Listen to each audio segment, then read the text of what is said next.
Ayuba Remix.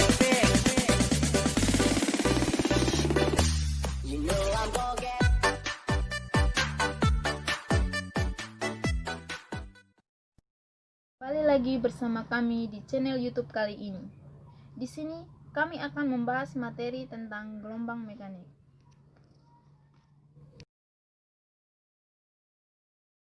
Penggolongan gelombang.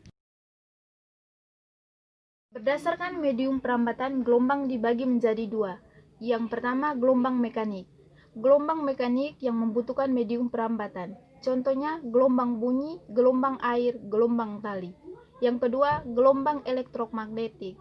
Gelombang yang tidak membutuhkan medium perambatannya. Contohnya, gelombang cahaya, gelombang radio, dan gelombang TV. Berdasarkan amplitudonya, gelombang dibagi menjadi dua, yaitu gelombang berjalan dan gelombang stasioner. Yang pertama, gelombang berjalan. Gelombang yang memiliki amplitudo tetap di setiap titik yang dilalui gelombang. Contohnya, ombak. Yang kedua, gelombang stasioner. Gelombang yang memiliki amplitudo berubah-ubah. Contohnya, gelombang senar gitar yang dipetik. Anatomi gelombang transversal. Teman-teman bisa memperhatikan gambar gelombang transversal di bawah ini. Satu gelombang transversal terdiri dari satu bukit dan satu lembah. Anatomi gelombang longitudinal. Teman-teman bisa memperhatikan gambar gelombang longitudinal di bawah ini. Satu gelombang longitudinal terdiri dari satu rapatan dan satu regangan. B. Besaran pada gelombang. Kecepatan gelombang. Teman-teman bisa memperhatikan gambar di bawah ini. Kecepatan atau laju gelombang adalah jarak yang ditempuh oleh sebuah titik pada gelombang tiap selama waktu tertentu. Hubungan kecepatan F dengan periode T, frekuensi F, dan panjang gelombang lambda. Dengan rumus V sama dengan lambda per T sama dengan lambda kali F.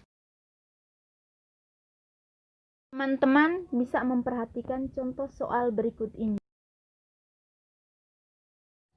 C. Karakteristik gelombang mekanik. 1. Gelombang mekanik dapat dipantulkan atau refleksi. 2. Gelombang mekanik dapat dibiaskan atau refraksi. 3. Gelombang mekanik dapat dilenturkan atau difraksi. 4. Gelombang mekanik dapat dipadukan atau interferensi. 1. Pemantulan. Refleksi adalah perubahan arah rambat gelombang saat bertemu dengan bidang batas dua medium. Pemantulan ini ternyata mengacu pada suatu hukum yang disebut hukum pemantulan. Adapun pernyataan hukum pemantulan adalah sebagai berikut. Besarnya sudut datang dan sudut pantul adalah sama. Gelombang datang, gelombang pantul, dan garis normal berada pada satu bidang datar. Teman-teman bisa memperhatikan gambar di bawah ini. 2. Pembiasan. Pembiasan merupakan peristiwa perubahan kecepatan gelombang karena melalui dua medium yang berbeda kerapatan. Teman-teman bisa memperhatikan gambar dan rumus di bawah ini. 3. Pelenturan. Difraksi adalah pelenturan atau penyebaran gelombang saat melalui celah sempit. Contoh difraksi pada gelombang cahaya adalah terbentuknya rumbai atau garis gelap dan terang pada layar. Contoh difraksi pada gelombang bunyi adalah saat kamu berada di geng sempit, kamu masih bisa mendengar suara mobil atau kendaraan lain, seperti pada gambar di bawah ini. 4.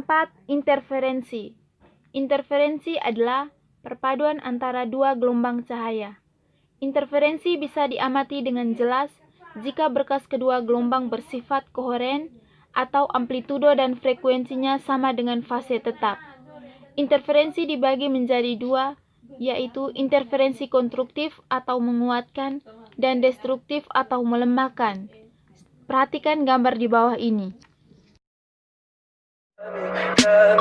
Tell me pretty lies, look me in the face, tell me that you love me, even if it's